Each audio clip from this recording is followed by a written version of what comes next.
Welcome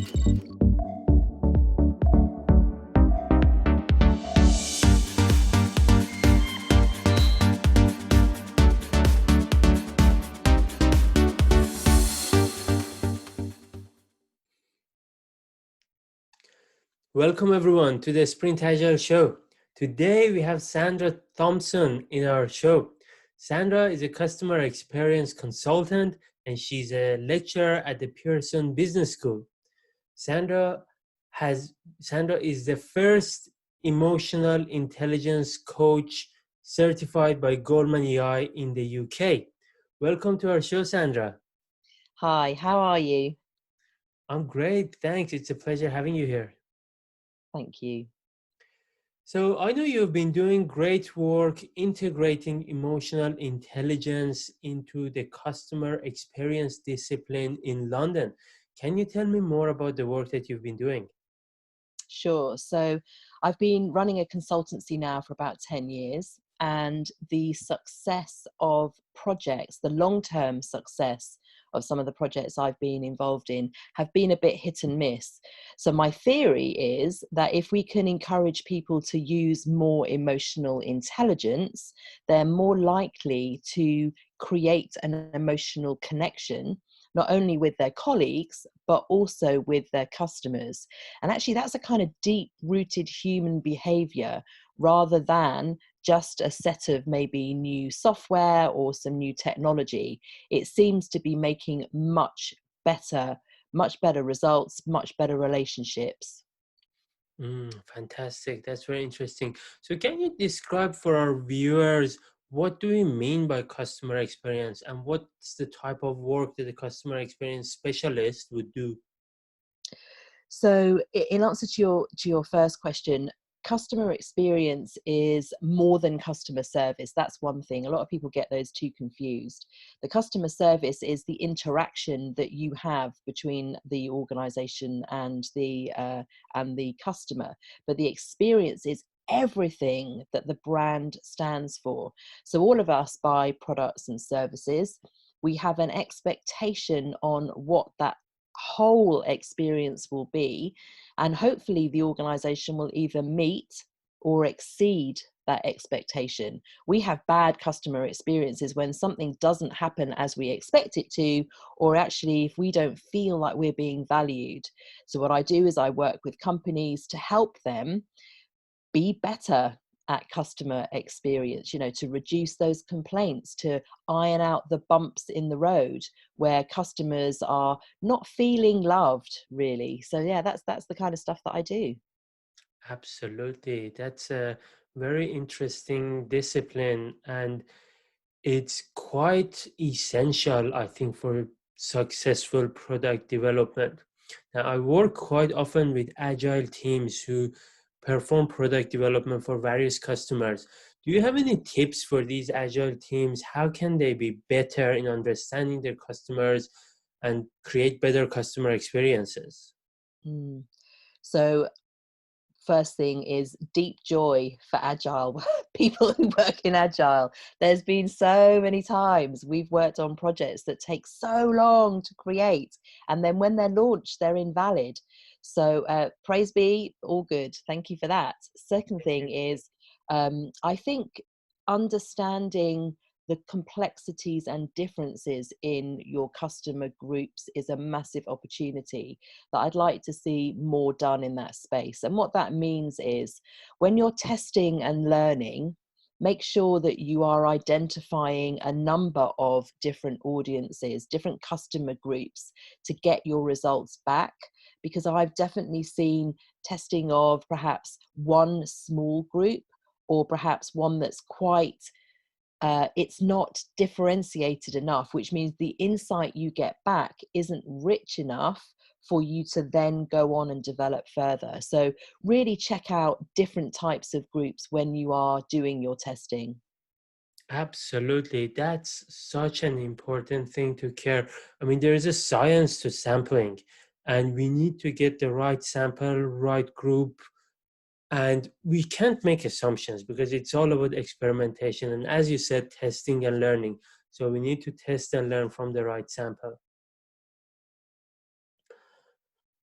Um, I was going to ask about emotional intelligence. Can you tell us more on what kind of emotional intelligence competencies can we bring into our customer experience practices to make them better?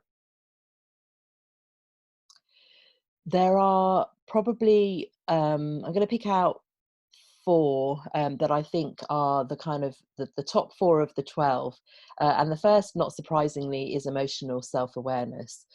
When I've worked with clients, the relationship between the colleagues who want to create the change, when they have that self-awareness, they're far better able to manage the emotions that come up within them. So now this whole thing of change, actually I think people do want to change, people change all of the time, but if you don't have that self-awareness of what's coming up in you, you're unlikely to recognize the emotions that are coming up in other people. You know, I've been in meetings where I can watch the body language, I can see the facial expression, I can listen to the words that are being said and those words that are not being said, and by looking out for that, it means that I'm more able to build rapport, which means that I'm more likely to influence someone to ensure they want to make the change. So there's the social part too around empathy and also organizational awareness, which is critical, because when you'll know this better than I do, when you're trying to influence change and you want the customer to be thought of before the business, you need to know who are the players here. So a bit of self-awareness, a bit of self-management, and a bit of empathy and organizational awareness, I think.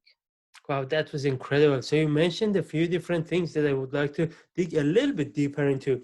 But first, I would like to talk about, as you were describing this, I was reflecting on how I do my customer experience and how I apply these competencies. So I try to have a holistic approach when people sign up for my courses, when they're coming to my courses. I don't want them just to learn. I want them to have a memorable experience and enjoy and remember these 2 days training for the rest of their lives.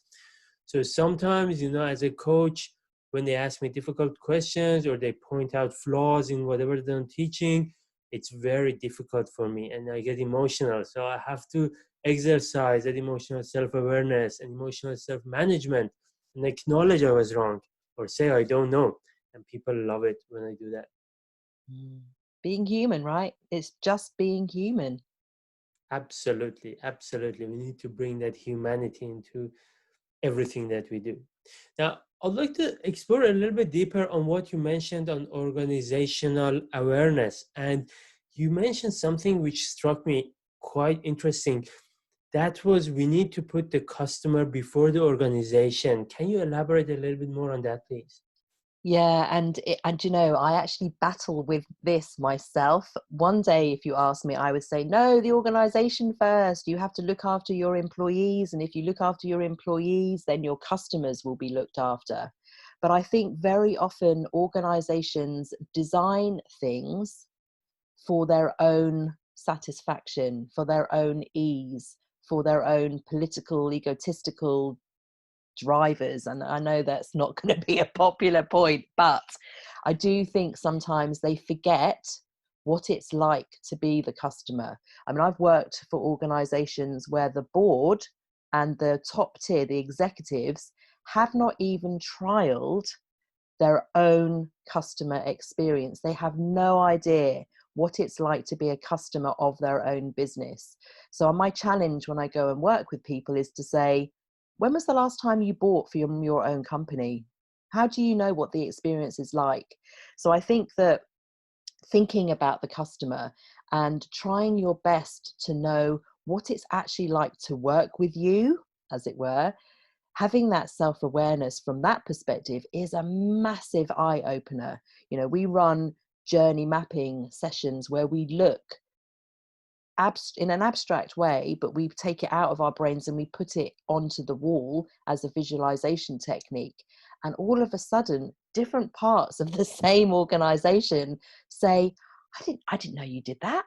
Oh, we shouldn't do this. And you're like, really? Is this really happening? So I think that's the critical thing, you know, remembering that customers are human. Sometimes the processes you have in your organization are not really human. They're ridiculous, or they're so old they no longer serve you. So putting the mirror up and just thinking, as a customer of this business, would you be happy?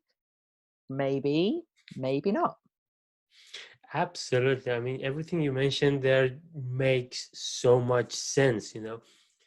The way that a lot of organizations operate, it's the customer is excluded, or a lot of demographics of the customers are excluded, and sometimes companies have such like a one-dimensional view and Mhm. without lacking so much diversity in the way that they look at the world and look at the customer experience on the spot. Mm. So could you tell me, before we finish, what do you think about the diversity aspects of this?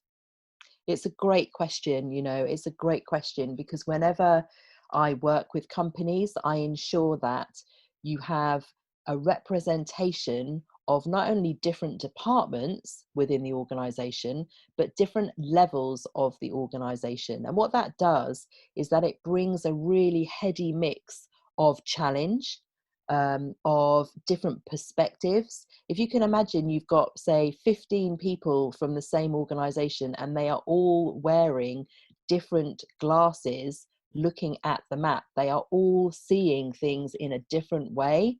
And it means that the conversation is so much richer. And it also means that they are more likely to come up with some ideas that will beat their competitors. Imagine if you had one style of glasses and everyone was wearing the same thing. What a boring session that would be. And the fact you'd come out with the same stuff. So having people from different backgrounds, from different cultures, from different levels of the organization, super critical. You get success when you do that work. Absolutely, Sandra. Such an important thing, because people have a perspective, have a view based on their own life experiences. Different genders, different socioeconomic backgrounds, different cultures, different ages, and no single perspective is right. Once we have diversity, we have a 360 view of reality, and those conversations are going to converge to a more true aspect of reality. Thanks so much, Sandra. It was a great conversation with you. I know you also have a TED Talk coming up in a few months. I highly encourage everyone to look out for Sandra's TED Talk and watch it when it's out. It was a pleasure having you at the show, Sandra. Thank you. It's great talking to you. Thanks so much. And thanks everyone for watching the show. Have a great day.